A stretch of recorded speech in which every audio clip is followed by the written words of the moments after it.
আগামী ৩ দিন দেশের বিভিন্ন অঞ্চলে বৃষ্টির পূর্বাভাস দিয়েছে আবহাওয়া অধিদপ্তর। রোববার ১২ই মে সন্ধ্যা ৬টায় আবহাওয়া অধিদপ্তরের দেওয়া পরবর্তী ৭২ ঘণ্টার পূর্বাভাসে এ তথ্য জানানো হয়েছে। আজ সোমবার ১৩ই মে সন্ধ্যা ৬টা পর্যন্ত রংপুর, রাজশাহী ও খুলনা বিভাগসমূহের কিছু কিছু জায়গায় এবং ঢাকা, ময়মনসিংহ, বরিশাল, চট্টগ্রাম ও সিলেট বিভাগসমূহের দু-এক জায়গায় অস্থায়ীভাবে দমকা অথবা ঝোড়ো হাওয়া সহ বৃষ্টি অথবা বজ্রসহ বৃষ্টি হতে পারে। সেই সঙ্গে কোথাও কোথাও বিক্ষিপ্তভাবে শিলাবৃষ্টিও হতে পারে।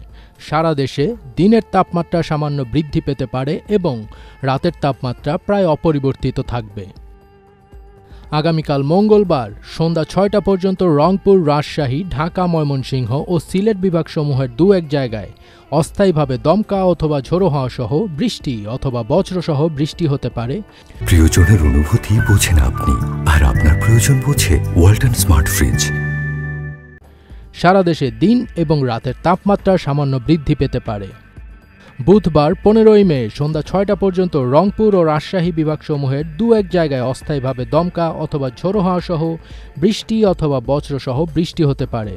এছাড়া দেশের অন্যত্র অস্থায়ীভাবে আংশিক মেঘলা আকাশ সহ আবহাওয়া প্রধানত শুষ্ক থাকতে পারে। সিনপটিক অবস্থায় বলা হয়েছে, পশ্চিমা লঘুচাপের বর্ধিতাংশ পশ্চিমবঙ্গ থেকে উত্তর পশ্চিম বঙ্গোপসাগর পর্যন্ত বিস্তৃত রয়েছে। বর্ধিত ৫ দিনের আবহাওয়ার অবস্থায় বলা হয়েছে, দিন এবং রাতের তাপমাত্রা আরও বৃদ্ধি পেতে পারে। এ সময় শেষের দিকে বৃষ্টি অথবা বজ্রসহ বৃষ্টি হতে পারে।